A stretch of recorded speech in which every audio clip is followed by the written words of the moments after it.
Bismillah. Dari segi nama, salawat nariyah mengerikan. Salawat yang panas, nar, dari api.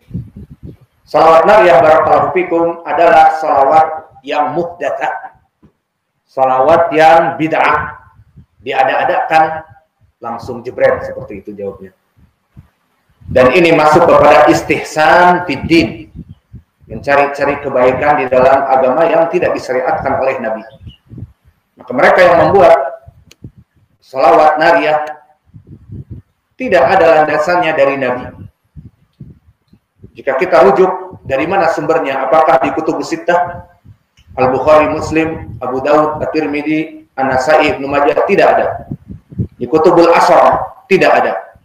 Di Kutub Masanid, Musnad Imam Ahmad, Musnad At-Tayalisi, dan Kutub Musannafat Abdul Razak, Ibnu Abi Syaibah dan yang lainnya tidak didapati.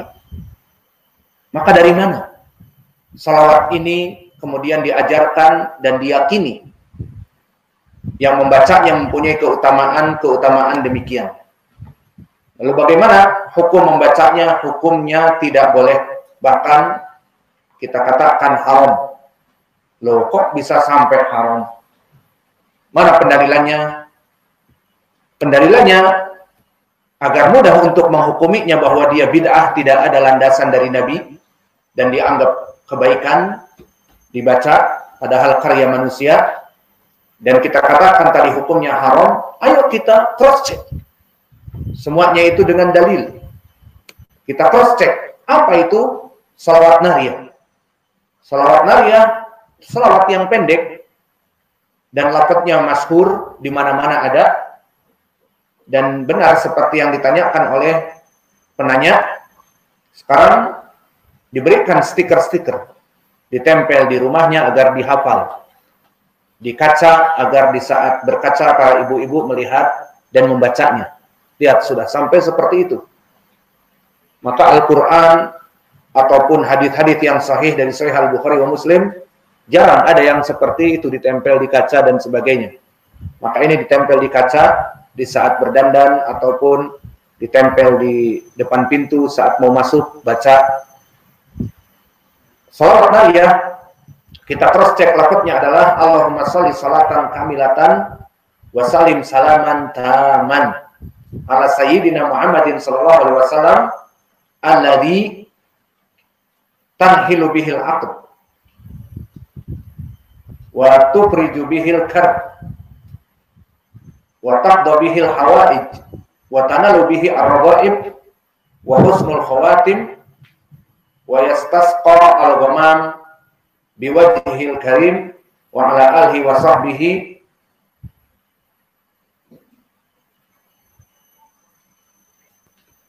wa sallim. Lalu mana dari pendalilan haramnya di sini?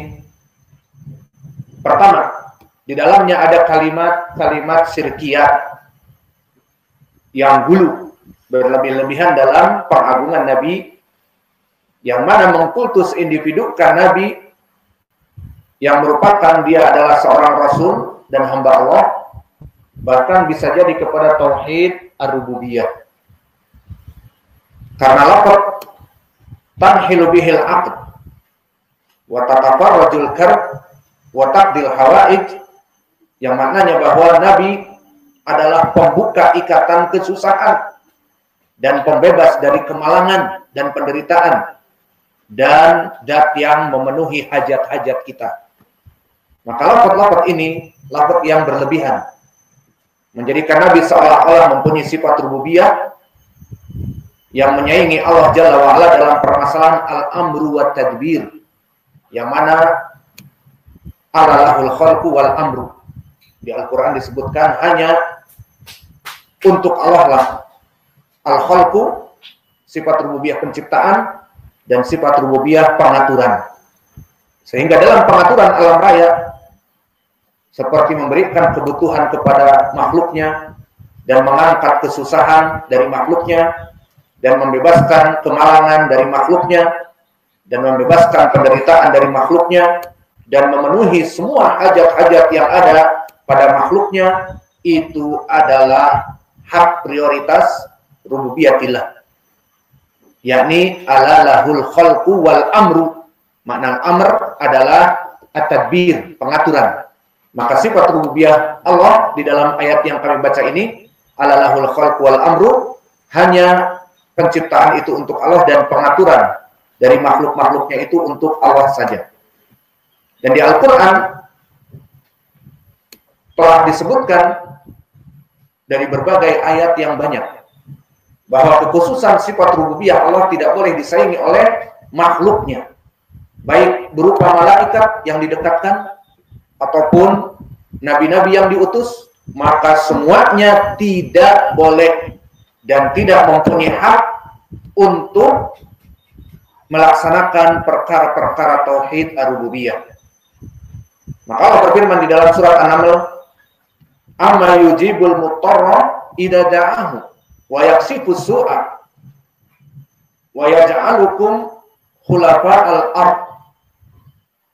Maka di dalam ayat ini disebutkan, maka siapakah yang memperkenankan doa orang yang dalam kesulitan apabila dia berdoa kepadanya?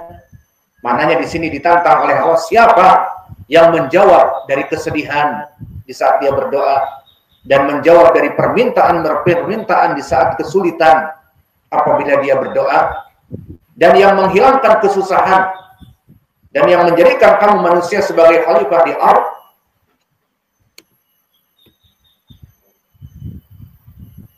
Ilahun ma'allah, maka apakah ada sesembahan yang hak yang disembah selain Allah?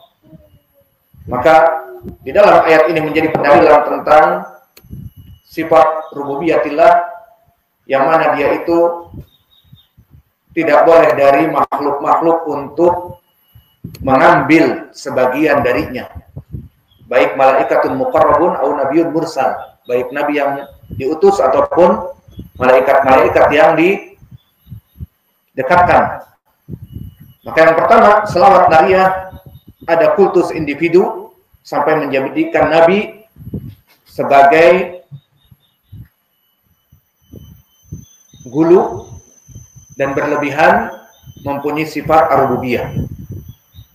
Dan perkara yang kedua, dari segi kebid'ahan, di mana selawat nariyah ini tidak ada di kitab Sunan wal Masanid, baik marfu dari ucapan Nabi ataupun mauquf dari ucapan sahabat ataupun athar dari salaf kita, dari tabi'i, itba'ut tabi'in, kecuali dari hadits-hadits ahli thariqah, dari kelompok as-sufiyah, yang jika kita rujuk tidak didapatkan sanadnya.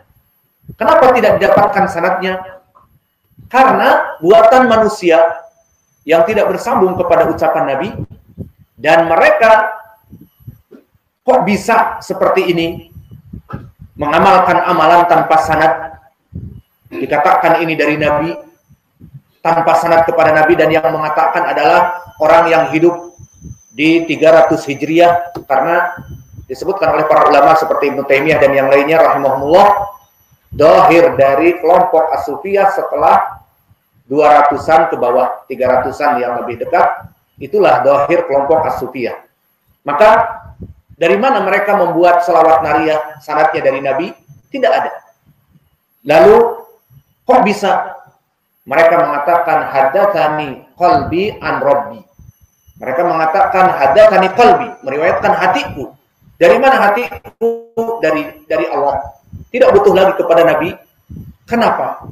Kok bisa error seperti ini? Karena keyakinan mereka kelompok as-sufiyah, gulatus sufiyah, tentang ayat wa'bud rabbaka hatta ya'tiyakal yaqin. Maka jika kalian mendalami makna dari ayat ini, disebutkan oleh ahli tafsir, kelompok as-sufiyah seperti ucapan Imam Ibnu Katsir juga, kelompok gulatus sufiyah yang mana mereka adalah az-zanadiqah, disebutkan sebagai orang-orang yang sudah keluar dari Islam. Mereka meyakini dari ayat ini makna yakin adalah apa? Ilmu yakin. Maka mereka membagi ilmu macam-macam. Ilmu yang kita pelajari sekarang di masjid ini, ilmu syar'i, kata mereka ilmu rendahan. Ilmu menghafalkan Al-Quran, sunnah, itu ilmu rendahan. Ilmu basic. awal dari orang menuntut ilmu harus seperti itu. Namun ilmu yang paling tinggi ilmu yaqin, ilmu ma'rifah. Mereka beristidlal dengan ayat ini, wa'bud rabbaka hatta ya'tiyakal yaqin. Jika sudah mencapai ma'rifah, yakin, maka tidak butuh lagi ibadah. Lalu siapa yang mencapai ilmu yaqin? Maka mereka para aulia. Dari sinilah kultus individu mereka sampai mereka mau menerima daripada Dajjalin yang mengaku saya sudah melihat Allah dan mengaku dirinya menjadi wali dan mempunyai syariat-syariat yang tidak butuh kepada syariat Nabi, karena Allah berfirman wa'bud rabbaka hatta ya'tiyakal yaqin. Ibadahlah kamu kepada Allah sampai kamu mencapai ilmu yaqin, ilmu ma'rifah. Maka jika kamu sudah mencapai ilmu ma'rifah, tidak butuh lagi kepada ajaran Nabi Muhammad. Dari sini asalnya. Maka kelompok orang-orang yang belajar kepada gulatus sufiyah, kadang-kadang di antara mereka seperti orang gila. Karena apa? Karena mencari ilmu ma'rifah yang dia tidak mengetahui hakikatnya bagaimana. Akhirnya, jika kita tanya, oke, kita ingin menjadi seperti kamu, wahai wali. Gimana sih? Enak banget. Apa-apa yang haram jadi halal, khamar jadi halal, zina halal, dan yang wajib-wajib bisa dikatakan mubah. Puasa Ramadan tidak wajib lagi, enak banget. Beristidlal dengan ayat wa'bud rabbaka hatta ya'tiyakal yaqin. Pengen yakin nih, pengen dapat ilmu ma'rifah, gimana caranya? Mereka jawabnya gimana? Apakah seperti kita belajar Al-Quran, ngapalin Quran dulu, lalu ngapalin hadis Sahih Al-Bukhari, Muslim? Lah, itu doya'ul waqt, waste the time, buang-buang waktu. Lalu gimana? Kamu ikut pegang thariqah dari guru, baik thariqah Naqsyabandiyah, thariqah Syadiyah, thariqah Qadiriyah, thariqah yang lain. Pegang wali yang mengajarkan thariqah Imam Agung itu, yang wali dia itu, bagaikan kamu seorang mayit di tangan orang yang memandikannya. Digerakkan tangan kirinya, gerak tangan kiri. Diolengkan sedikit kepalanya agar dicuci bagian tengkuk, oleng. Nah, seperti itu kamu. Akhirnya harus bertaklid buta. Dari sinilah bagaimana para dajjalin, orang-orang gulatus sufiyah yang mengaku sudah mencapai tingkat wali. Seperti antum lihat di YouTube banyak. Ada amalan dari wali fulan Naqsyabandiyah bahwa sekarang la ilaha illallah tidak hanya menggelengkan kepala la ilaha illallah, tapi berdiri dan berjingkrak-jingkrak. Itu sekarang yang lagi mode. Bahkan di negara kufar, berjingkrak-jingkrak diiringi musik. Yang musiknya dari mereka dibuat, dan kita mendapat kabar di Eropa, mereka menyewa bar. Dan musiknya, kalau di bar apa? Pakai DJ. Pakai DJ, akhirnya jingkrak-jingkrak di bar. Itu dari mana? Dari amalan Syekh thariqah kami. Kan Nabi nggak mengajarkan seperti itu. Biarkan Nabi, biarkan Syekh thariqah kami. Karena wa'bud rabbaka hatta ya'tiyakal yaqin. Mereka sudah mencapai tingkat yakin. Ini dia. Kenapa kok bisa sampai mereka mengamalkan suatu hadis yang tidak ada sanad dari Nabi, dan bahkan tidak ada asalnya. Cukup dari mana ini? Dari wali fulan. Ah, sudah cukup. Kenapa? Karena tadi mereka mengkultus individukannya. Mereka mengatakan hadatsani qalbi an rabbi. Aku meriwayatkan dari hatiku, dari Rabbku, dari Allah. Tidak butuh lagi kepada Nabi Muhammad. Maka inilah sebab kok bisa salawat nariyah ada dan tersebar, padahal sanadnya tidak sampai kepada Nabi. Cukup dengan ucapan wali, maka itu menjadi hujjah bagi mereka. Maka barang siapa yang ingin mendapatkan ilmu yakin, caranya bukan menghafal Quran dan hadis, menghafalkan Al-Bukhari dengan sanad, tidak butuh. Cukup taklid buta kepada wali dari amir ataupun pemimpin thariqah tersebut. Ini dia. Adapun dari segi yang ketiga, telah datang sifat bacaan salawat yang direkomendasikan oleh Nabi, seperti salawat Ibrahimiyah dan salawat Nabi Muhammad, yang kita mengamalkannya di dalam salat kita, seperti datang diriwayatkan oleh Imam Al-Bukhari dan Muslim dari Ka'ab bin Ujrah. Di saat Ka'ab bin Ujrah bertanya, Bagaimana salawat kepadamu wahai Rasulullah? Dijawab oleh Nabi, maka bacalah faqulu di saat salat. Allahumma shalli ala Muhammad wa ala ali Muhammad kama shallaita ala Ibrahim wa ala ali Ibrahim innaka Hamidun Majid. Allahumma barik ala Muhammad wa ala ali Muhammad kama barakta ala Ibrahim wa ala ali Ibrahim innaka Hamidun Majid. Maka salawat ini salawat yang masyruh, disyariatkan, bahkan kita membacanya di salat. Adapun salawat nariyah itu masuk kepada perkara kesyirikan seperti tadi, mengkutus individukan Nabi, mempunyai sifat-sifat melepaskan kesulitan dan memberikan hajat-hajat yang diinginkan. Tidak, Allah yang memberikan, bukan Nabi. Dan masuk kepada kebid'ahan dan istihsan fiddin, karena ini dianggap sebagai ibadah yang dikiranya Nabi dulu menyembunyikannya, sehingga datang wali dari kelompok sufi mengatakan ini salawat yang baik. Emang ajaran Nabi itu bukan ajaran yang baik? Nabi mengatakan khairul huda hadi Muhammadin sallallahu alaihi wasallam. Dan agama telah ditutup dengan ditutupnya usia Nabi, dan Allah berfirman, al-yauma akmaltu lakum dinakum wa atmamtu alaikum nikmati wa raditu lakumul Islam madina. Ajaran Islam telah diridhoi oleh Allah. Meninggalnya Nabi, maka itulah Islam yang ada. Pada zaman sahabat, meninggalnya Nabi, tidak ada salawat nariyah. Tidak pernah Abu Bakar, Umar, Utsman, Ali, dan terus kepada tabi'in, itba'ut tabi'in yang namanya salawat nariyah. Maka dari mana kebaikan yang datang? Padahal Nabi tidak mengajarkan kepada para sahabat. Maka oleh sebab itu Imam Malik mengatakan, seperti dikeluarkan oleh Imam Asy-Syatibi di kitabnya Al-I'tisam, dinukilkan dari Ibnul Majishun, berkata Imam Malik, barang siapa yang melaksanakan kebid'ahan dan dia merasa yakin di hatinya bahwa ini adalah perkara yang baik, melaksanakan kebid'ahan yang tidak datang dari Nabi dan meyakini ini adalah bid'ah hasanah, bid'ah yang baik, maka berarti dia telah meyakini bahwa Nabi khana risalah, Nabi mengkhianati risalah yang diutus padanya. Seakan-akan ada perkara yang tidak diberikan oleh Nabi, disembunyikan. Maka perkara yang keempat, ibadah membaca salawat nariyah selain menggugurkan tauhid juga tidak diterima sebagai pahala. Kenapa? Karena dia bid'ah, bukan dari ajaran Nabi. Cukup dengan ucapan Nabi di hadis yang muttafaqun alaih dari Aisyah, man amila amalan laisa alaihi amruna fahuwa raddun. Dan di riwayat yang muttafaqun alaih, man ahdatsa fi amrina hadza ma laysa minhu fahuwa raddun. Di riwayat Muslim, man amila amalan laisa alaihi amruna fahuwa raddun. Maka maknanya barang siapa yang melaksanakan amalan yang tidak ada tuntunan dari Nabi, maka amalan itu ditolak, tidak dijadikan mendapatkan pahala. Jadi kesimpulannya barakallahu fikum, salawat nariyah adalah salawat yang panas sesuai namanya.